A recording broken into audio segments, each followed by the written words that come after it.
Wait, what? What speed do you have it on? Faster, right? Yeah, So faster. okay, so go ahead and count down again. Alright, sounds good. Okay, three, two, one, play.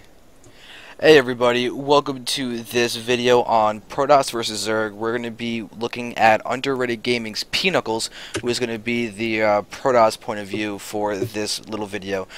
So why don't you just go ahead and introduce yourself a little bit before we get really started. What's up, everyone? Peaknuckles here. I'm a Grandmaster Protoss player. My style normally incorporates a lot of Stargate play. Try my best to work out some new builds that are unconventional and also just kind of keep the pressure on the Zerg, especially the current metagame now. It's pretty heavily based on the quick double expo, and this game I actually apply some of that as well. Some other games actually, or some other strats that I try to do is incorporate the mothership, especially before they take it out in the next game. But we'll see here. Oh, it's actually back. They changed the order of it, so it's actually still going to be there. It's upgraded from the Nexus mothership core. Oh yeah, I saw that. I'm not sure if that's the same though. I mean, you Well, no, know. no, the mothership, the mothership core itself can be upgraded into a mothership. Oh really? I didn't know that. Oh, I Yeah, saw the core. Oh, that's cool. Oh wow, should yeah, keep up. Huh. yeah. That's good to know then. Yep. That's So, one of the main units I use actually in a good majority of my PvZ games, especially late games. The only thing you have to deal with Infestor Broodlord basically. well, actually, why don't you just elaborate on that? Because I personally am also Protoss, and I have a horrible amount of trouble when you've got a bunch of infestor broodlords hitting you, just in their massive numbers and when they're spread out, and it's really, really frustrating. So, what do you do against that particular army composition at that stage in the game? So what I learned is that if it's well, obviously it's really tough to get to mothership point in general, but if you do, um, it's really difficult to engage them head on. Obviously, just because of the fact that fungal basically owns everything. I mean, they can probably just. I've seen a couple of Zergs actually just take an infestor, fungal the mothership, and the mothership can never really get close to any of the broodlords just because of the cast range itself, and it has to be still to cast its vortex. So what I decided to do is, it works on a good majority of the maps. Is you basically attack wherever the army isn't located with your army. So let's say on this map on Ohana, if their army is spread out on the right side, you obviously can't engage Infested Broodlord when it's spread out, so you engage the left. Now, what you eventually do is build up a good amount of mothership energy. So, how you handle Infested Broodlord is basically try to get their army clumped up. So, what I do is basically recall, or I try my best to recall into their main and take out their tech routes, or I make them have to rotate over to a different base. And what causes that to happen is that they basically bunch up their army, allowing you to have a really good vortex. It's just really difficult if they constantly spread. You have to keep playing this game of cat and mouse, basically back and forth. It's just to see who messes up first and who, bunches up their army or who miss micros.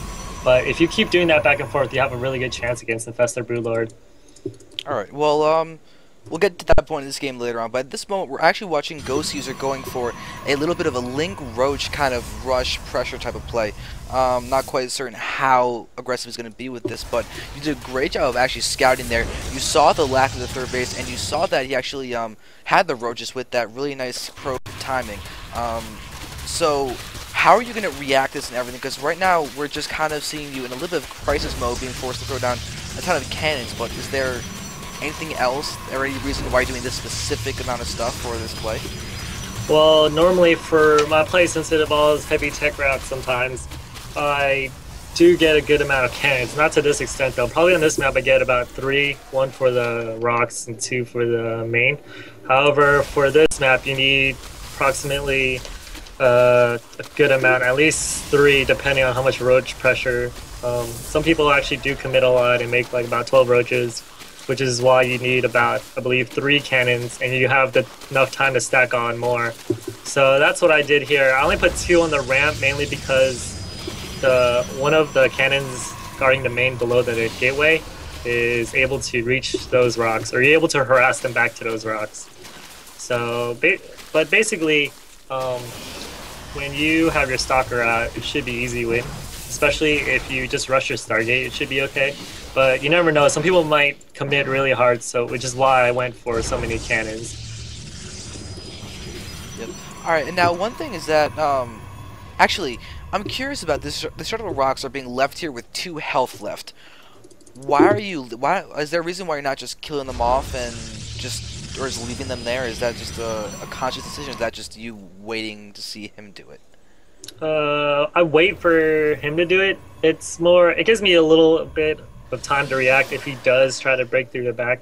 For my build right now that I'm going a really gas heavy build, and that, well, since I'm going in such a gas heavy build and then, you know, multiple tech routes, it's kind of difficult to defend. So I want as much reaction time as I can, because I intend to defend for quite a bit here. Alright, so why don't you just outline exactly what your goal is for this game? So this build that I've been messing with is basically I go for a very standard play. It used to be very standard, but not recently. Since people do a lot of 2-base timings now, I decided to go for the Robo and Stargate standard.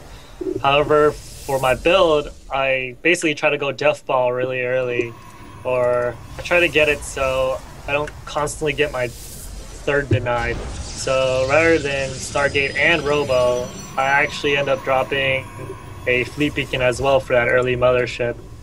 Some people might be asking, hey, you know, you could be cracked pretty easily right now, but actually you can't, especially on a map like this with ramps. It's pretty difficult for the Zerg to actually get up, and you have enough gas to support exactly 4 sentries, enough for a mothership and a void ray to deny any early pressure. And this holds against any 2-base cheese as well. The mothership comes in time before any, you know, drop, like 2-base drop all-ins and stuff like that. And the good thing about this as well is that some Zergs just scout either one tech route, and it totally scares them away. I dropped the Stargate, and I want him to see that, just because dealing with mutas on this map is kind of difficult as well. So if he sees that, he will not go mutas. Or typically Zergs won't do that just because, you know, it's a common reaction. But, I mean, muta play is actually, in my opinion, strong against one Stargate play, especially when you're going for void rays at first. So, specifically, what I'm seeing is a crazy, ridiculous fast mothership. I mean, this is a 10-minute mothership. This is a mothership rush.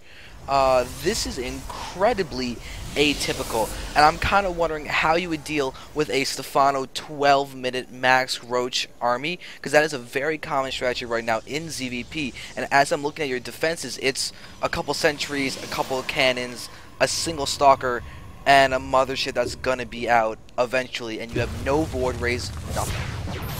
Well, actually, my build does incorporate mothership, and like I said before, let's say he does push me 12 minutes. If I'm paying attention, he should just be constantly being force fielded out.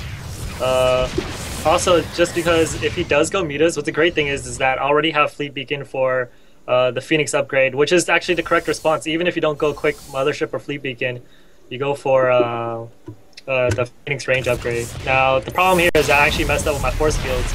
I didn't hotkey the 2 sentries that warped in.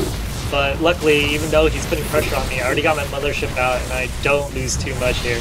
I did lose a good amount of sentries, though, which is completely my fault, but I make up for it by killing these roaches here. Alright, so, I mean, just so you know, I'm at 12:15, just so you know that there is all that lag with recording and everything. My new computer is not built yet. Okay. But, I'm just... This is an incredibly interesting game. Like, I'm actually kind of stumped to ask questions. This is so not normal. But you're taking a heavy amount of... Actually, you're not taking a heavy amount of... You just keep cloaking your units with the mothership. And it's actually an incredibly solid defense.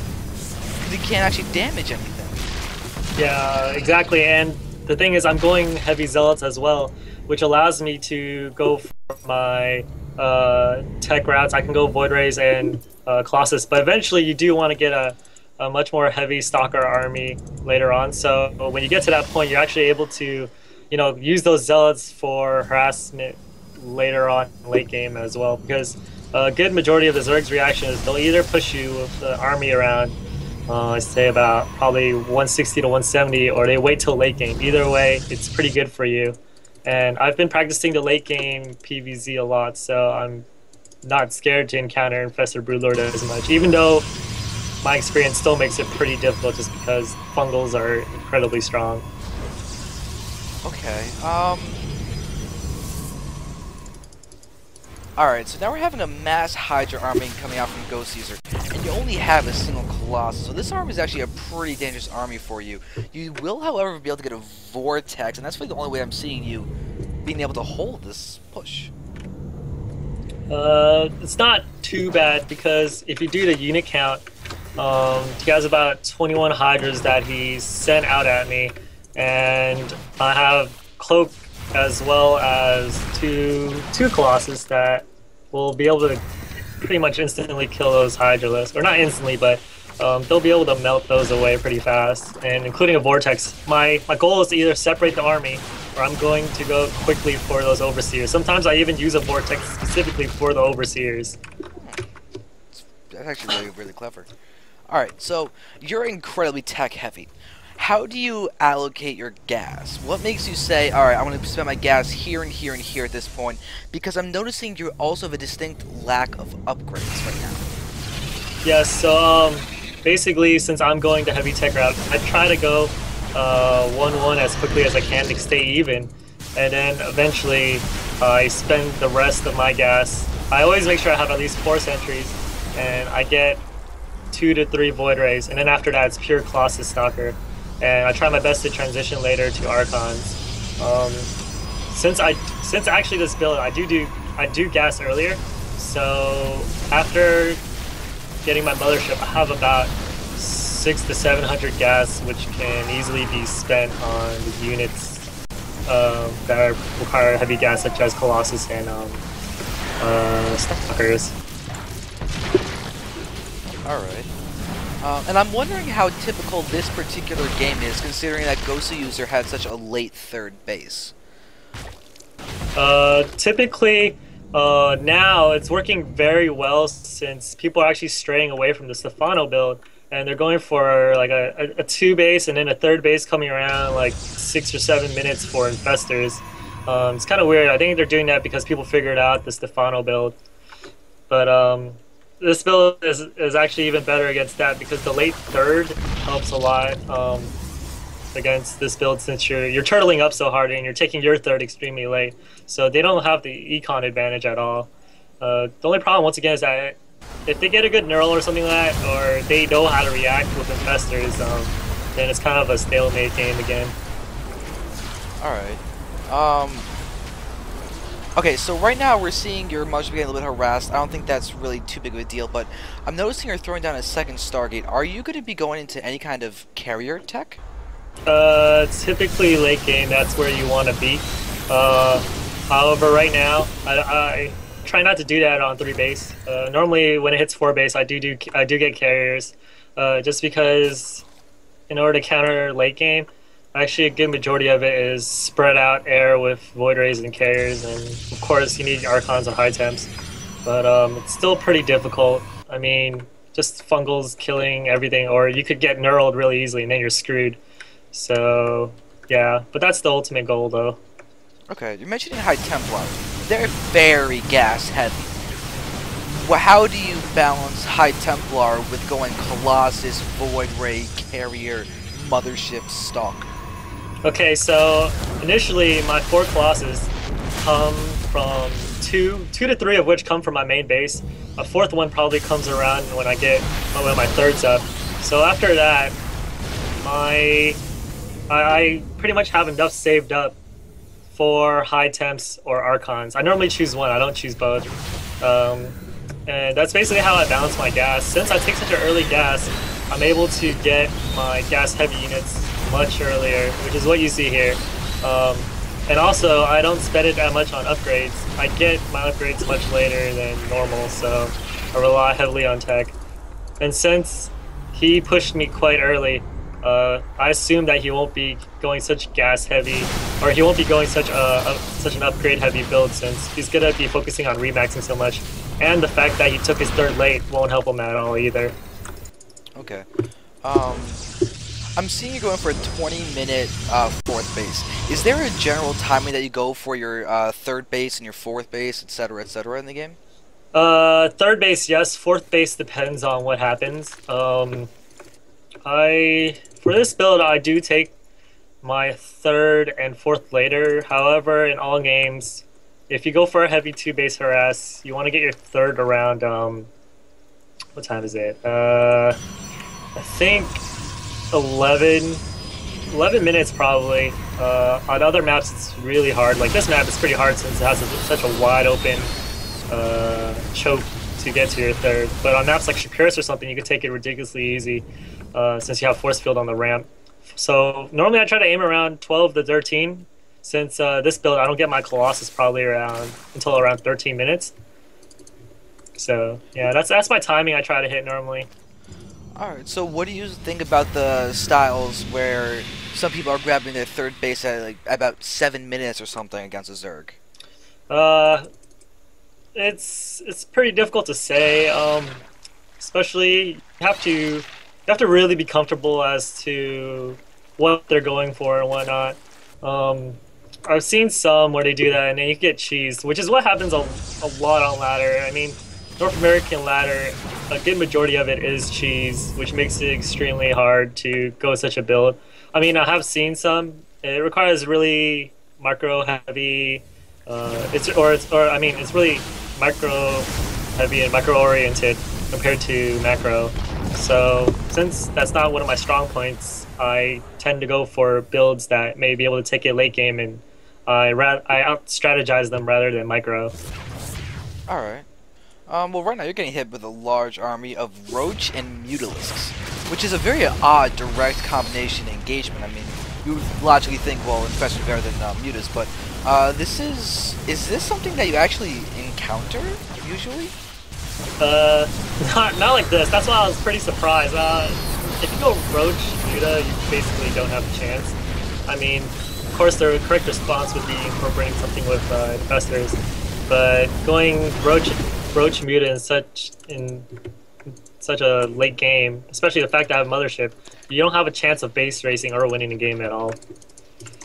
Okay, so we've now completed this replay, and that was a really odd combination of units by Ghost User. But in the late game, let's just say that we had this exact same game, but somehow magically Ghost User got up 4 or 5 bases or whatever. You have this army composition, and he's engaging you with Broodlords, Infestors, and Roaches at this exact same spot. He's attacking your 4th base. You have this army coming in.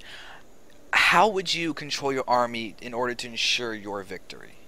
I'd probably try to split on both ramps, and I'd fly in my Mothership the same path over the edge, just because of the fact that it gives me a bit of advantage for vortexing, and I would most likely vortex of course, the clump of units, mostly Broodlords, hopefully, or I'd go for an initial infestor that comes at me, because one big thing that happens a lot late game is if you get knurled, you're basically screwed. You're going to be trading just as if you were to completely vortex him, which is terrible. So you want that working out in your favor.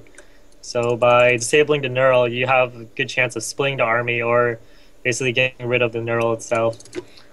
Because basically, if once you get rid of your vortex energy, him knurling your Mothership is completely useless. There's no way he can do anything about it. If he just uses it for cloak, you should be having at least one ob in your army, so you should be fine. Okay. So say this will be probably close to the last question, but what do you have trouble with in PvZ? Sometimes that heavy three base gets to me just because I play a different style. If I go this, the heavy three base is it's perfectly fine. It's no big deal to me. Because, since they're going such a heavy three base, they don't normally scout my mothership. They're going to be like, what the hell am I going to do? But, yeah, the heavy three base is pretty tough. Or scouting some of the two base cheeses that they have. I mean, currently, I've encountered quite a bit of, like three base bailing where they go standard to the third base, but they cut drones and leave it at like 26, and you can't scout that after you see the third, and unless you're able to see like the amount of lings that he produced. But normally, like a cheese like three base bailing or a third base cancel into a two base all in, it's pretty tough. Okay. All right. What would you say is the actually, that's kind of not. I was gonna say, like, what do you say is like the most comfortable part about your whole style? And that's so obviously the late game part where you're actually finally able to push out and just kill them. So that's a stupid question on my part. Um, Don't worry about it. yeah. Okay, but here's a better one: High Templars versus Archons. What makes you go for High Templars? If they're pretty Fester, heavily based in Fester, like this build has actually caused a good amount of people to turtle up rather than push me, which is pretty smart. It becomes a stalemate after that. Have static D everywhere. I have static D everywhere. Obviously, I can't engage them when uh, uh, when I mean I can't engage them at their static D. So what happens is that I do the I basically do the cat and mouse game where I try to engage them at a point where they're not at their static D, and I try to use high temps for an infestor broodlord army, which is about more like 15 to 20 infestors. That's actually reached that point too, since both teams have turtled up. So dealing with so many infestors, and you're waiting so long just to engage, you'll have a good amount of high temps of full energies. So I try to do a really micro intensive build where I queue up my mothership vortex and I focus on feedbacking all the infestors, but still proven to be pretty hard. But I think that's when you use infestors just because of the fact that, I mean, that's when you use high temps because you require so much just to get rid of the infestors. And in actuality, it's not infestors that are really, I mean, it's not broodlords that are giving you the trouble. It's mainly infestors and infested Terran when you do a vortex or fungals. It really screws you up. So being able to use high temps in that situation helps a lot. Alright, that sounds great. Thank you. Do you have any last words? Uh, no, I think I'm good. Hope you guys enjoyed it. Yep. Alright, thank you all for watching. You can feel free to go to urgaming.net so you can find out more about underrated gaming. But thank you very much for watching. Hope you learned. There's going to be another PvT video as well as a PvP video, so stick around for that. Thank you very much.